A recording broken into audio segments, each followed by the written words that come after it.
Tonight on CTV News at 6, reliving painful memories. The historic human remains detection dogs, essentially what they're looking for is odor from decomposition. A search team is investigating 2 former residential school sites near Chapleau. Pedestrian train collision. So through our investigation, we've determined that there was no foul play in this collision. It was an accident. A woman is killed this morning in Sudbury.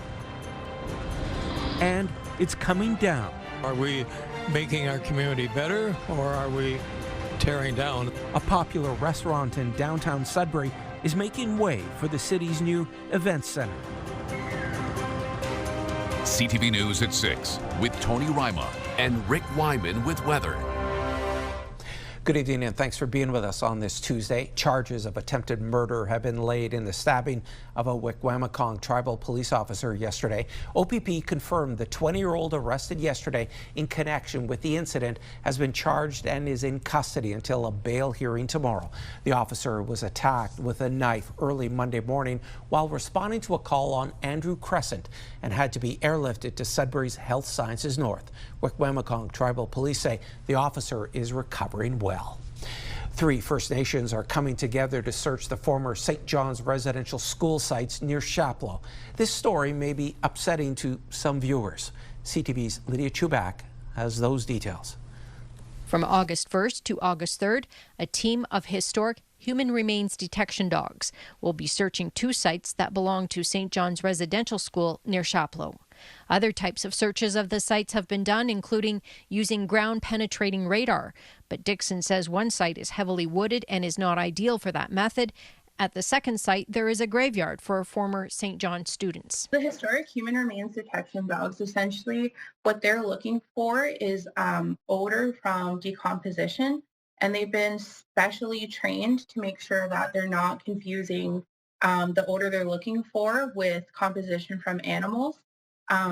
So they've been also hired in a team of 3 to negate potential bias. According to the National Centre for Truth and Reconciliation website, the Chapleau Residential School north of Chapleau operated from 1907 to 1919, and a new school opened south of the town in 1920. In 1908, an Indian Affairs inspector said that 7 of 31 children at the school had died in a 3-month period, and parents temporarily stopped sending their children to it. The school was damaged by fires in 1944 and 1947. It closed in 1948 and was torn down. Chapleau Cree, Chapleau Ojibwe, and Brunswick House First Nations are partnering on this search to get answers about the children who never came home from the Anglican-run school. Well, it's definitely something that I've heard echoed by the survivors that, since they were no longer students in these types of institutions, they wanted to make sure that the children who did not come home were forgotten. Dixon says the team is also collecting oral history. We are available at any time to essentially interview those survivors and their families if they're, able to sit down and speak with us. Dixon says it could take multiple years to complete the project, and on paper, government funding is available until 2026, and an extension may be required. Dixon says a final findings report will eventually be released, but additional searches may be required before winter. Lydia Chubak, CTV News, Timmins. For the Indigenous community, the pain and trauma of residential schools is intergenerational. For survivors and families, there's a crisis line available 24 hours a day. That number is 1-866-925-4419. A 41-year-old woman was killed this morning in Sudbury after being struck by a train. Police responded around 7 a.m. to a collision on Harry Crescent where a pedestrian suffered fatal injuries. The area and nearby roadways were shut down for 3.5 hours as crews investigated. Criminal investigators took over the scene, but police say foul play is not suspected at this time. So through our investigation, we've determined that there was no foul play in this collision. It was an accident. A spokesperson for Canadian Pacific tells CTV News that the incident remains under investigation and that the train was temporarily stopped. A scary scene in French River last night. A commercial vehicle was traveling Highway 64 when it veered onto the shoulder to avoid hitting a passenger vehicle head on. It rolled over as it pulled off, and police had to close the highway in both directions for just over 6 hours. The passenger vehicle was reportedly driving down the center line of the road. Police are now looking for the 2 occupants of that vehicle, which they say may have been a black Volkswagen Golf or a Jetta hatchback. Anyone with information can call police or Crime Stoppers. North Bay police are hoping the public can help identify a suspect after a break-in over the weekend. Police releasing this surveillance video of the individual believed to be responsible for the break-and-enter on McLaren Street Sunday afternoon around 2:30. The man was wearing a black hat, had a beige backpack, and was riding a gray bicycle. North Bay police say additional and similar incidents have been reported in the area. Well, excavators could be heard in downtown Sudbury on Shaughnessy Street again today as the downtown is changing even more. CTV's Madison Merrier has those details. Demolition began on the old Wacky Wings building in downtown Sudbury. It's the final structure to come down for what the city says will become the new downtown development. Wacky Wings was purchased by the city in 2023 as part of the $12 million plan to buy properties within a 2-block radius of the Sudbury Arena. Wacky Wings owner Craig Burgess had been fighting to keep his restaurant where it was with the hopes of being integrated into the new facility. Despite disappointment in having to move, Burgess released this statement to CTV News saying, "We are very excited to open our new location and see all our loyal customers, and look forward to the opportunity to welcome them again." Wacky Wings has purchased the former Northern Brewery's building on Lawrence Street with hopes of reopening next year. We spoke to a concerned citizen who said while this might look like progress, he worries. I think that people really have to look at, because this is what makes a community. So are we making our community better, or are we tearing down? The city of Greater Sudbury said in a statement to CTV News, the former Wacky Wing site will form part of the footprint of the new event center downtown, replacing the existing community arena, providing a state-of-the-art venue designed to host concerts, shows, sporting events, and other large-scale entertainment experiences, adding that the site will become temporary parking in the interim. According to the city, the construction on the new event center is set to begin in 2026. Madison Merrier, CTV News, Sudbury. More than 1,200 grams of cocaine and fentanyl are off the streets after a drug bust in Greater Sudbury. As a result of a Drug Enforcement Unit investigation, police conducted a targeted traffic stop on Highway 69 yesterday and found the drugs in the vehicle worth more than $125,000. A 31-year-old man from Durham region has been arrested and charged. For more on this and all our news stories, visit our website, CTVNewsNorthernOntario.ca. Well, a little more cloud cover and cooler conditions on this Tuesday, and that's a big relief for a lot of people. For more details, let's bring in CTV's Rick Wyman. Tony, the complaints are down today. Favorable comments about the weather, even walking the dogs earlier this morning. Our systems map right now, we've got a little bit of precipitation hovering through the northeast. We'll check out some of the current temperatures, a far cry from last night's, well, 30-plus temperatures.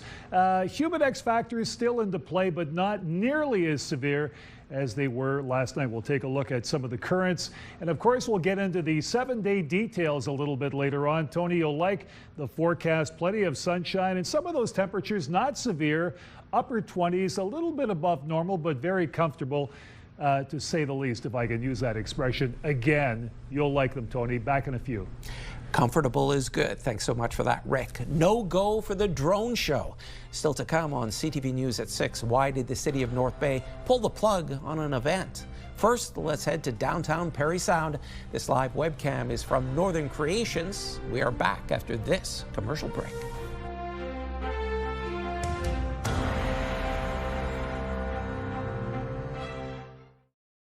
When you see it happen, send it to CTV News. Text 10400 from your screen to ours. Text 10400.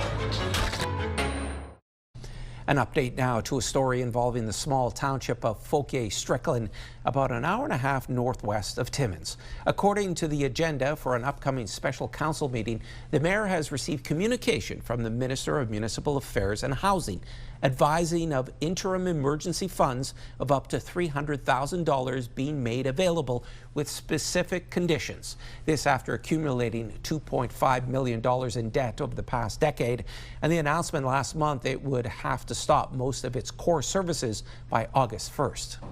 We're now just days away from the August 1st deadline for a trade deal with the United States. Negotiations are down to the wire, and the roller coaster ride has already taken its toll. But the U.S. ambassador to Canada says he's hopeful a real deal is coming. CTV's Abigail Beeman has the latest. A government source tells CTV News there's a good level of optimism about Minister Dominic LeBlanc's next D.C. trip, and discussions will still center on trying to get a deal before the Friday deadline. I'm hopeful that a number of additional irritants, maybe on both sides, will be addressed. While the American ambassador told a Winnipeg audience he's hopeful about a deal in the coming days, and Pete Hoekstra makes it sound easy. We could hammer out a deal, and we would still have time to get coffee and a donut at Tim Hortons before lunch. My life is full of questions. Meanwhile, prices are going up from household product giant Procter & Gamble, expecting about $1 billion hit from Donald Trump's tariffs. In the long term, this direction will weaken the free world more than it will help it, and it will, I think, ultimately weaken the United States as well. So I think it's unfortunate. But Canada. What about Canada? I don't know what they're feeling now at this point. In an interview, U.S. Secretary of Commerce Howard Lutnick, LeBlanc's main point of contact, said the European Union's deal was all about protecting their auto, semiconductor, and pharmaceutical markets, warning President Trump is going to come out in the next 2 weeks with his pharmaceutical policy, and it is going to be higher. Basically, if you are not building your plant in America where we pay for pharmaceuticals, you are going to pay a massive tariff. With that Friday deadline looming, Canadian officials and the American ambassador are messaging optimism just days after President Trump said he hasn't had much luck with Canada and there may not be a deal at all. Abigail Beeman, CTV News, Ottawa. The city of North Bay is postponing its scheduled drone show August 3rd out of an abundance of caution. At a drone show July 18th at the Lake Nipissing waterfront, high winds knocked 8 drones from the sky. 6 of them fell in a safety zone, while 2 fell outside of the zone. 1 plummeted onto a parked car, while a second slammed into Memorial Drive. No one was hurt. The city says the proactive decision was made as it continues to review the incident, and it's considering further safety measures. Another drone show is scheduled to take place August 29th. Officials with the city of Greater Sudbury say lifeguard supervision at 7 beaches will end August 17th. The city notes that swimming at the beaches after this date is at your own risk. Greater Sudbury operates 7 public beaches: Bell Park Main Beach, Caprel Public Beach, Calmo Beach, Centennial Park Beach, Moonlight Beach, Nepoin Beach, and Whitewater Lake Park. They say since most of their lifeguards are post-secondary students who will be heading back to school in the fall, they have to wrap up mid-August. Many of those staff also come from positions in our municipal pools. So as we prepare to return to a full slate of programming in our pools, we need to get those beach staff transitioned out of the waterfront positions and back into the pools to prepare for that fall scheduling. Around the region, North Bay's lifeguard program is at full staff. The city says this is the first summer in several years that there's a full complement of lifeguards across all 3 of its supervised beaches: Shipgijic Beach, The Cove, and Olmsted Beach. Lifeguard duties end August 23rd. Gillies Lake and Timmins has supervision through July and August, while Sault Ste. Marie has no supervision at any of its municipal beaches. We're learning more on where the arena project stands in Elliott Lake as the city works to reopen the Rogers Arena. Formerly known as Centennial Arena, Special Projects Manager Bill Goulding gave an update to Council last night. Goulding says the city has now received a draft audit from architects and is reviewing recommendations. It'll confirm the baseline requirements for reopening the arena. In his report, Goulding says a reopening sometime during the 2025-26 season may be possible. But reopening by end of summer is not feasible. So I wouldn't want to speculate to any certain degree. There's two things happening at once here. We're really watching the install of this foundation system. So as that rolls out and we learn more, we'll proceed as quickly as we can to commission whatever design work or consultancy that we can when it makes sense. And the second thing is that I'm relying on consultants to come back with their reporting in a timely fashion. So they've already demonstrated that they're willing to do that, and we're working together, and all of that's going as quickly as possible. A follow-up report is expected in August. Next steps planned include resuming work on the electrical and sprinkler system after the foundation phase wraps up. Environment Canada has issued an air quality statement for most of the northeast region. Smoke from the wildfires in the prairies is moving through the region this afternoon and into the evening. We may see poor air quality in the region through to Wednesday, notably in Greater Sudbury and area, Gogama, Folliet, West Nipissing, French River, Espanola, Massey, Manitoulin Island, and Killarney. Rising smoke levels increase health risks. People are advised to reduce outdoor activities until the air quality returns to normal. Back now for a check on the current conditions with Rick. Great job on the weather there, Tony. Can I take a break here for a couple of minutes? No, well done, well done. Air quality statement, Tony, throughout most of the Northeast. Of course, not affecting Parry Sound as of right now, but that's the latest from Environment Canada forecast radar. Here we go. Touch of precipitation, perhaps overnight, risk of a thunderstorm. We'll check that out during the 7-day forecast and a lot more. But first, your current temperatures. And Tony, we talked about, well, some of the temperatures last night, well into the 30s with the Humidex Moosonee at 22, air quality statement there. Some smoke in Kapuskasing at 22.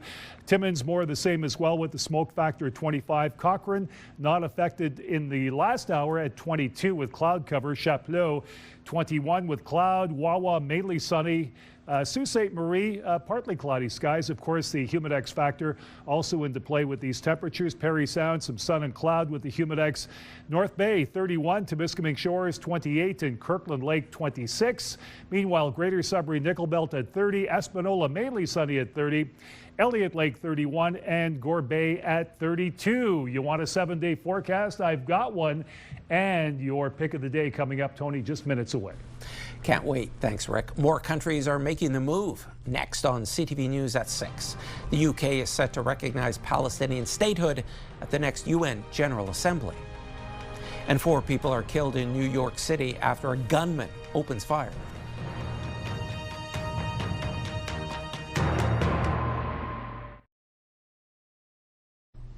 British Prime Minister Keir Starmer says the UK is ready to formally recognize Palestinian statehood at the UN General Assembly meeting in September, unless Israel agrees to end the horror taking place in Gaza. I can confirm the UK will recognise the State of Palestine by the United Nations General Assembly in September, unless the Israeli government takes substantive steps to end the appalling situation in Gaza, agree to a ceasefire and commit to a long-term sustainable peace, reviving the prospect of a two-state solution. Starmer's announcement comes after he spoke with officials from the U.S., Egypt and Qatar about the push to get a sustainable long-term ceasefire deal. Starmer says the UK's plan was always to recognize a Palestinian state at the moment of most impact, but with a ceasefire deal under threat, he says now is the time to act. Starmer also spoke about getting more aid into Gaza by land and air.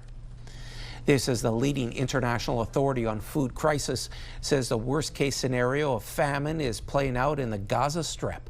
The Integrated Food Security Phase classification is predicting widespread death without immediate action as Canada announces millions in foreign aid that would include Gaza and the West Bank. Canada is pledging an additional $10 million this year to accelerate reform and capacity building for the Palestinian Authority. Israel's offensive in Gaza has led to a security breakdown in the embattled enclave, which has made it nearly impossible to safely deliver badly needed food to starving Palestinians. What little aid that is making into Gaza is being hoarded by gangs that are selling it at exorbitant prices. The UN says 100,000 women and children in Gaza are suffering from severe acute malnutrition. New York City is reeling after a mass shooting at a Manhattan skyrise. Today, bullet holes riddled the office tower where the shooting took place just before 6:30 p.m. yesterday. 4 people, including a New York City police officer, were killed when a man armed with a rifle opened fire inside the building that houses the headquarters of the National Football League and other prominent businesses. The building's security camera footage shows the shooter enter the lobby, turn right, and immediately open fire on an NYPD officer. He then shoots a woman who took cover behind a pillar and proceeds through the lobby, spraying it with gunfire.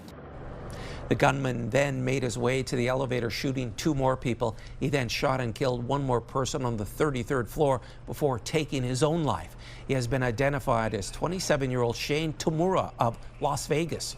Authorities say he had a documented history of mental illness and drove 4,000 kilometers from Las Vegas to New York City in the days leading up to the shooting.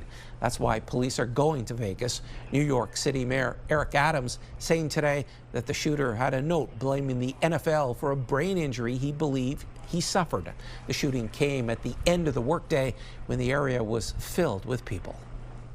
10 candidates running in the Battle River Crowfoot riding, including Conservative leader Pierre Poilievre, will be debating tonight. Poilievre is looking to win in the Alberta by-election after losing his long-held Ottawa seat of Carleton in April's federal election. Conservative Damien Couric, who had won the seat in the general election, stepped down so Poilievre could run.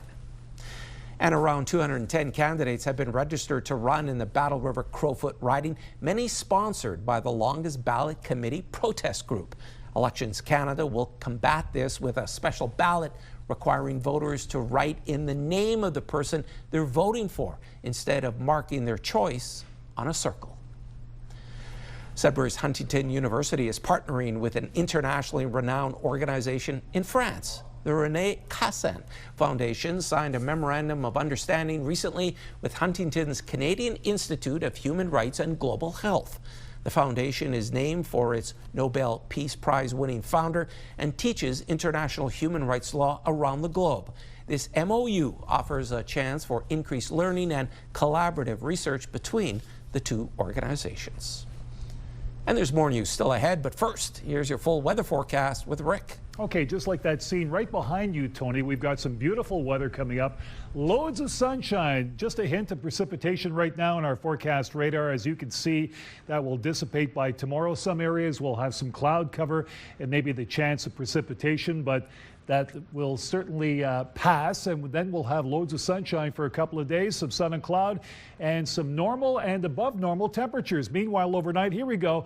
As I said, the chance of precipitation, 60% in Greater Sudbury. Sault Ste. Marie, a few clouds, chance of showers in Timmins. Temiskaming Shores, chance of showers in North Bay, chance of showers once again, all with the risk of a thunderstorm. Moosonee, chance of showers, partly cloudy in Cappenhurst.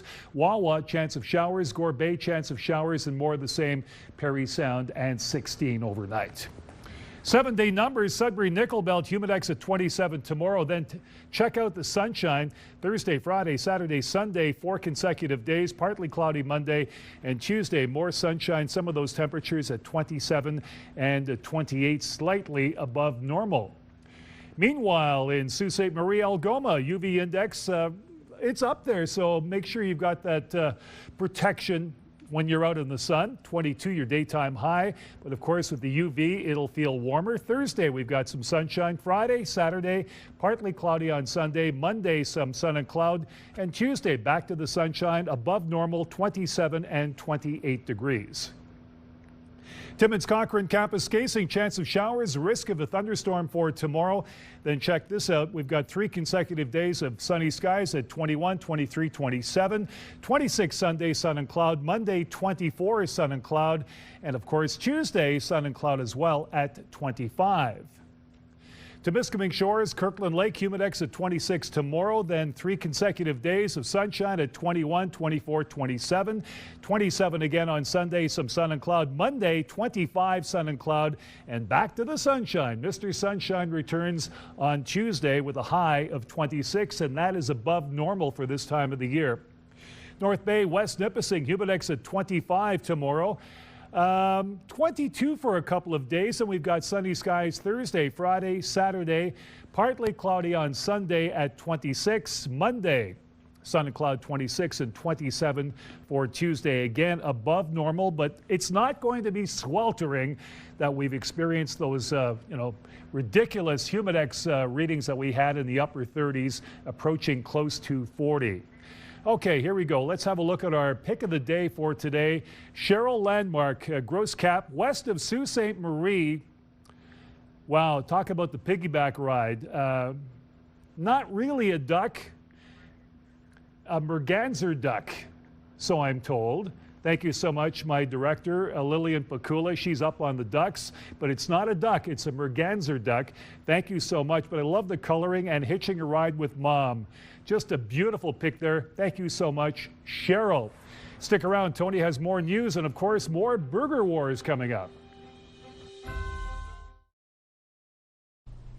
Most of the major social media platforms, from Facebook to Instagram to TikTok, now have ads selling products and services.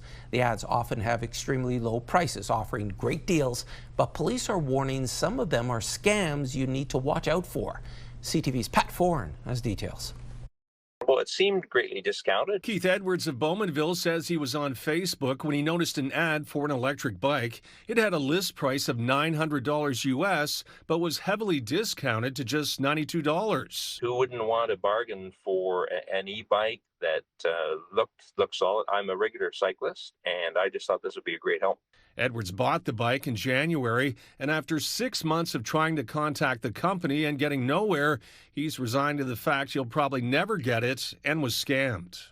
This type of discounted, severely discounted products that are totally bogus. CTV News has done stories on social media ads involving the sale of mobility scooters, lawn mowers, and garden sheds that are all sold at extremely low prices but never show up.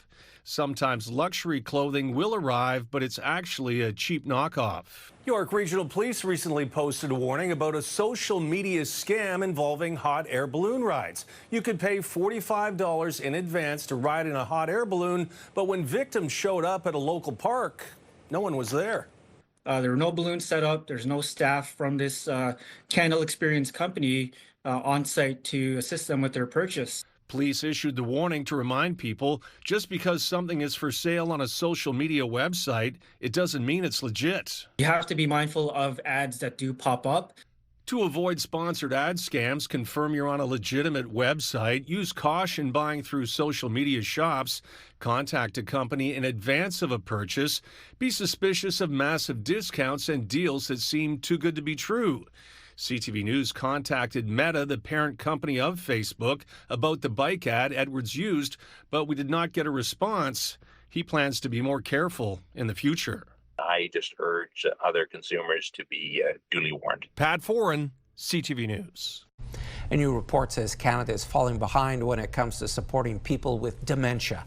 The Brainwell Institute says it takes an average of 2 years for patients to get a diagnosis, and services are fragmented. It also says dementia contributes to an estimated $25 billion in lost productivity due to the demands placed on caregivers. The Institute is calling for the creation of a Canadian dementia coordinating body to guide policy, a national implementation plan with clear targets, and a commitment to long-term funding.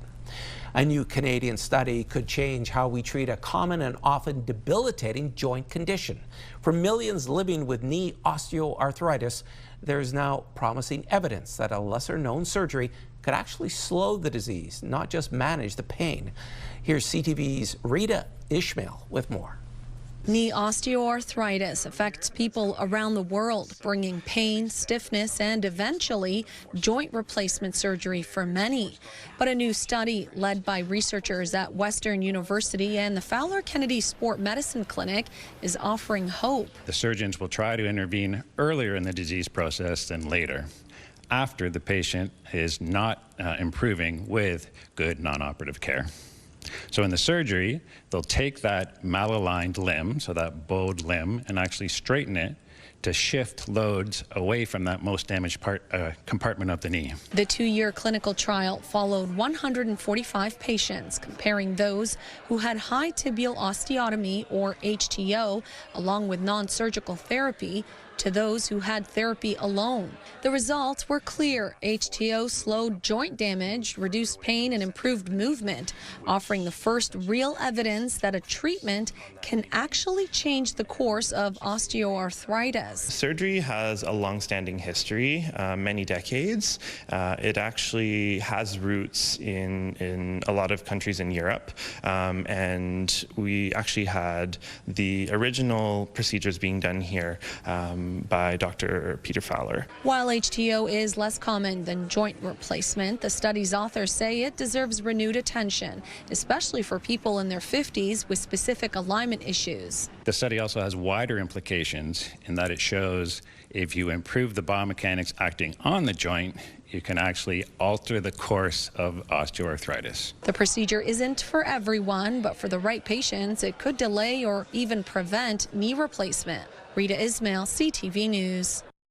The city of St. John, New Brunswick has taken a unique initiative to help unhoused people in their community. As CTV's Nick Moore shows us, the tiny home community is ready to open its doors. The new Neighborly Homes community in St. John is about to welcome its first residents. Egbert Street is the first designated green zone in St. John, defined as a city-owned property that can provide transitional housing for people who are homeless. We wanted to have a site that was on a bus route. We needed a site where we could bring in water and sewerage. But if we have it on our own property, then we manage it to our own terms. And so and we've got the $3.5 million between the federal government and the provincial government. A colorful mural will greet residents here, leading to 27 individual sleeping units, shared bathrooms, showers, laundry, and kitchen space. A second Neighborly Homes community is about to be built nearby on Thorne Avenue. Both will be staffed around the clock. So we need all kinds of solutions. This is one part of it. It's low cost, rapid to deploy, and we can get people housed quickly. But then we also need to invest in the more permanent supportive housing, which is also happening. 12 Neighbors, which operates the tiny home community in Fredericton, is taking the lead here as well. This is a place where we want people to be on the move. When you're here, your job is working on yourself, working on the next step. This is really our goal, is to help people move toward independence. The second green zone on Thorne Avenue is expected to open by the end of the year. Residents of the Neighborly Homes community on Egbert Street will begin to move in on Friday. Nick Moore, CTV News, St. John. As the civic long weekend quickly approaches, many of us are getting ready to pack up and go camping. But while spending time in nature is great for the mind, it can be tough on your body. CTV's Amanda Hicks explains. From hiking scenic trails to casting a line for fishing, there's a lot to enjoy about camping in the great outdoors. But there is the potential for some camping-related aches and pains as well, says Dr. Leah Lawson, a chiropractor based in Parry Sound. She says she often sees a number of campers arriving at her clinic in pain. They are cooking at a lower level. They may be sleeping on a harder surface. They might be lifting more than what they usually do at home. So all of these things put a greater demand onto your body and your spine in particular. Lawson says optimizing your sleeping position is one step to avoid injury. Really important that if you are a side sleeper, I encourage you to put a pillow in between your knees. That will take some pressure off of your hips. If you're a back sleeper, to ensure that you might want to try putting a pillow under your knees and that will give your legs a little bit of a propped up, take some pressure off your lower back. Staff at Ryma Sports and Adventure Store in Sudbury say choosing the proper footwear is key in preventing slips, blisters, and rolled ankles. To protect your back, it's best to choose a backpack that is the correct size for your body type. You want your pack to fit from the base of your neck in your C7 right to your hip bone, right in the middle of your iliac crest. So you really want it to sit there. Generally, when you're fitting a pack to someone, you want to make sure that the hip strap is going to sit right on top of the hip when they're tightening it. If it sits on top or it sits too low, it will move as you're walking. And Dr. Lawson says poor body mechanics is the most common cause of joint and back pain. She adds maintaining proper body positioning and being mindful of your movements are a few tips to prevent injury so you can make the most of your camping trip. Amanda Hicks, CTV News, Sudbury. Time is running out. Still ahead on CTV News at 6. The tasty fundraiser for Large Sudbury is winding down and a champion will be crowned. Clothing provided by Laura, Melanie Lynn.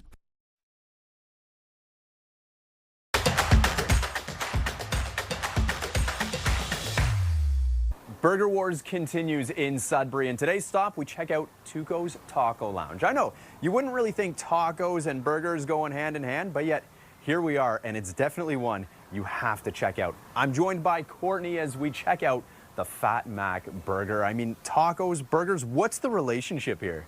I don't know, but it's delicious. That's all that matters. That's what matters. Let's go see what actually goes into this thing. Let's go check it out. Cool. And there it is, the Fat Mac. Okay, Courtney, first off, you got the height on this burger. There's so much to dive into. What exactly is going on in here? Well, there's lots of stuff. We've got a Beyond Meat patty, 100% plant-based, super tasty, chow cheese, which is also a nice plant-based cheese, lettuce, pickles, a ruffle middle bun, an onion ring, and Tuco special sauce. I love that the ruffles make up your middle bun, and then with the onion ring too, it just gives you that little bit of crunch. Yes, super crunchy. So what's really cool here is this is the only vegan offering in Burger Wars. Yeah. So this is something that, you know, whether someone's vegetarian, vegan, you know, you can still go out and get a burger. You can still support. Exactly. And vegan or not, it's gonna quench your taste buds. It's super tasty. Remember that $3 of every burger sold throughout Burger Wars is donated to Large Sudbury, so you can make a difference in the community. Not to mention, you can vote on your favorite one, so make sure you try plenty of the burgers available. For more details, go to SudburyBurgerWars.com. Well, I have a box. Do you want to take it home? I'm diving in right now. I can't wait any longer.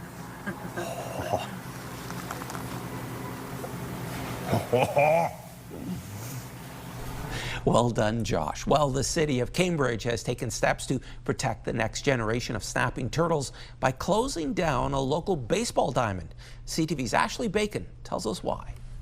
Taking care of local wildlife one egg at a time. Snapping turtles are one of our 8 species of freshwater turtles, and all 8 species are considered at risk.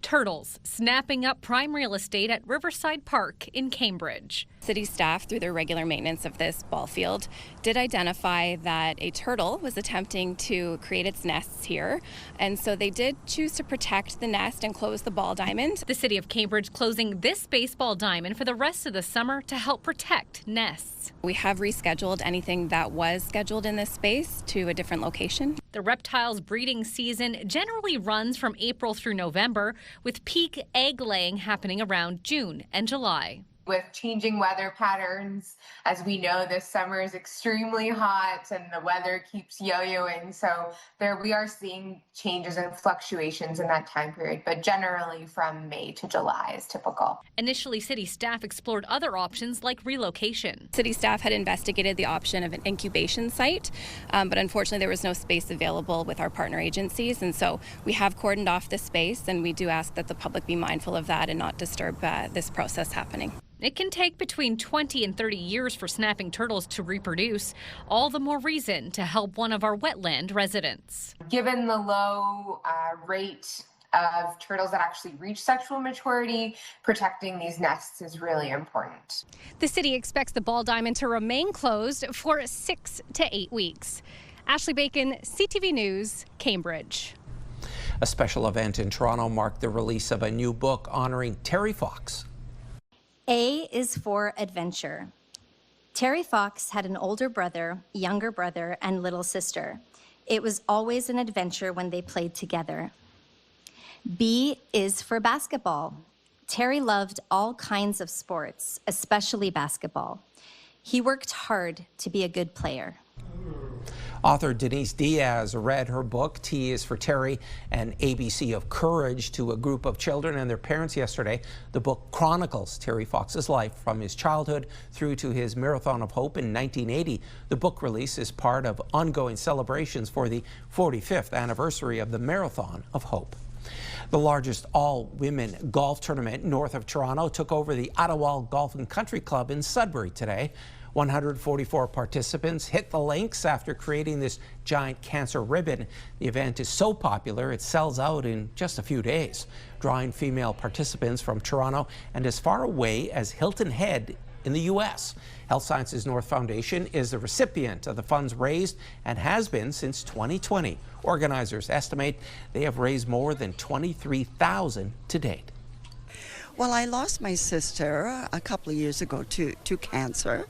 We have a history of cancer in the family. So it was really important that for the community that we step up and we want to be a part of the movement. We want to be a part of the voice. And the women, if you want to get things done, get 144 women together because we can multitask. The Shirley and Jim Fielding Cancer Center is one of the top cancer centers in Ontario, and to have their support to go back, right back in community for the ones that they support and love is very, very important. This is the 14th year for the event, which first supported the Canadian Cancer Society before organizers discovered the funds weren't staying local, so the switch was made 5 years ago. Organizers hope this year's event will bring in $10,000. The Toronto Blue Jays will have 2 chances to get back into the win column today after being roughed up by the Baltimore Orioles last night. Chris Bass and Tony Mansolino got 4 to third out of Zach Eflin, and now Laureano demolishes one to left field. The Jays gave up 10 runs in the first 5 innings, going on to lose 11-4, and there was a concerning moment for the Jays in the 9th inning as George Springer was hit in the head by a fastball. He stayed on the ground for several minutes before slowly getting up and walking off the field. Jays manager John Schneider told reporters Springer is being evaluated, but he is doing all right. The Jays and Orioles have a doubleheader today. Toronto, by the way, has already lost the first game 16-4 to the Birds. And we have some video to show you of former Prime Minister Justin Trudeau and his dinner companion last night. This is from TMZ. The video obtained by TMZ shows Trudeau with American pop star Katy Perry inside a high-end restaurant Monday night. The restaurant was rated as Canada's 11th best restaurant this year. No other details are known about the dinner or even how they met. What we do know is that Katy Perry is currently on tour in Canada with a stop in Ottawa tonight and another in Montreal on Wednesday evening. We get our first look at Pandora and the 3rd installment of Avatar with David Daniel in this evening's Hollywood Report. If there is something you can do, then you must do it. Return to Pandora with the first trailer for Avatar: Fire and Ash. Sam Worthington's Jake and Zoe Saldana's Neytiri return for the 3rd Avatar movie, which opens in IMAX and other theaters worldwide on December 19th. Beyonce's blockbuster tour. Billboard says the superstar's just concluded Cowboy Carter tour is the top-grossing country music tour in Billboard box score history, grossing more than $400 million in just 3 months. Sing us a song, you're the piano man. If Billy Joel and So It Goes left you wanting more, the Piano Man is here to help. Joel has released a 7-hour musical companion to the documentary. The 155 tracks include previously unreleased live recordings and demo versions. And So It Goes is available on digital platforms. In Hollywood, I'm David Daniel.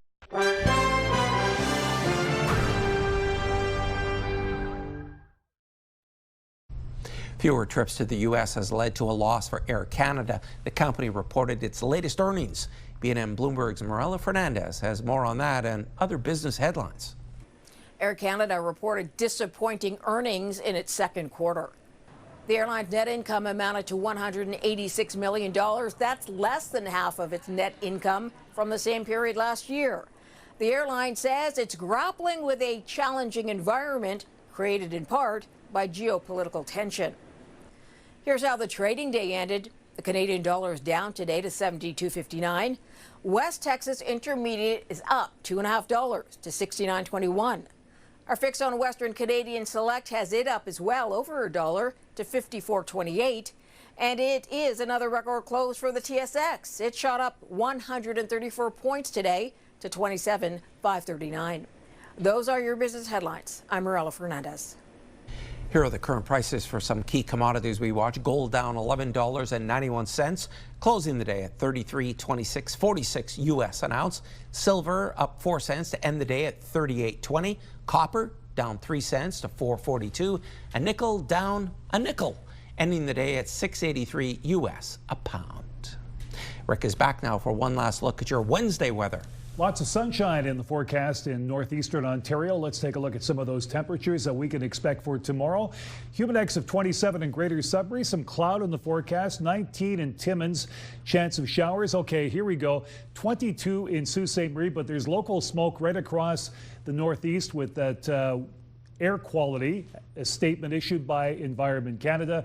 22 in North Bay, Parry Sound 27, and Temiskaming Shores at 23. Enjoy your day tomorrow, Tony. Thanks so much for that, Rick. And finally tonight, a Seagull in BC has made a remarkable recovery after surviving a severe injury caused by a wooden barbecue skewer. The Seagull was being sent back into the wild Monday after 3 weeks at a wildlife rescue in Burnaby. A veterinary technician had to remove the barbecue skewer from the bird's neck. Staff believed the bird had swallowed it whole. Ouch. Glad that it's on the road to recovery.